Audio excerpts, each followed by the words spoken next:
Hello gamers, I'm BearTen, and today we're gonna talk about a very interesting game called BITCRAFT. You know, sometimes we don't get exactly what we expected at the end, and that perfectly fits this game, which I've been waiting for quite a long time. Let's start from the very beginning. BITCRAFT is a MMORPG with sandbox elements developed by Ubisoft and Kakao. Interesting fact. The developers have already received funding of almost $5 million for the development of the project. Not bad, right? What's so special about this game? Imagine a vast world where players can interact with each other for the sake of reviving an ancient civilization. Does that sound familiar? But here's a very interesting twist. The game's world is procedurally generated, and coolest of all, its size automatically adjusts to the number of players. The more of us play, the bigger the world becomes, and vice versa. When I first got to the alpha testing, I was immediately surprised by the fact that the game is isometric, not third person, as I initially expected.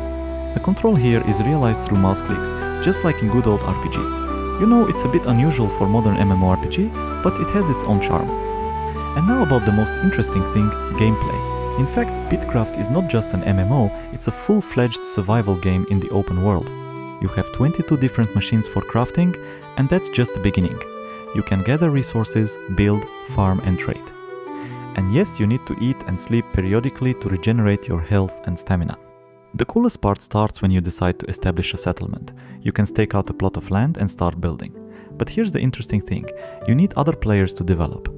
The more people who live in your settlement, the more opportunities you have. At the first stage, you can't even build a normal house, only a tent and basic machines. Speaking of security, the game has a system of territory defense. You can build walls and towers. This is important, because other players may try to rob your settlement. It's especially safe to live on islands, it's harder to get there, but there's also less space. As for the plot, it is there, but it is not directly presented. You will have to explore the world, communicate with NPC traders, and gradually learn the history of this mysterious world. Along the way, you will find various artifacts and items that will help to unlock the secrets of the ancient civilization. At the moment, the game is in alpha testing, and there are some technical problems. For example, many players have a video card loading at 100%, and some players have problems with the internet connection. But you know what? That's normal for the alpha version. And you know what else is interesting? The game implements a very cool community system. You can choose two types: open, where everything is shared, just like in communism, all resources, all machines, everything is shared. Or closed type, where everyone has their own private space and storage, where other players can't get into. Just like in real life. And there's also a very interesting terraforming system implemented here. If someone digs a hole, it stays that way until someone else decides to bury it. There's no automatic regeneration. So over time, the landscape around you can change a lot, and you will have to go further and further away in search of resources.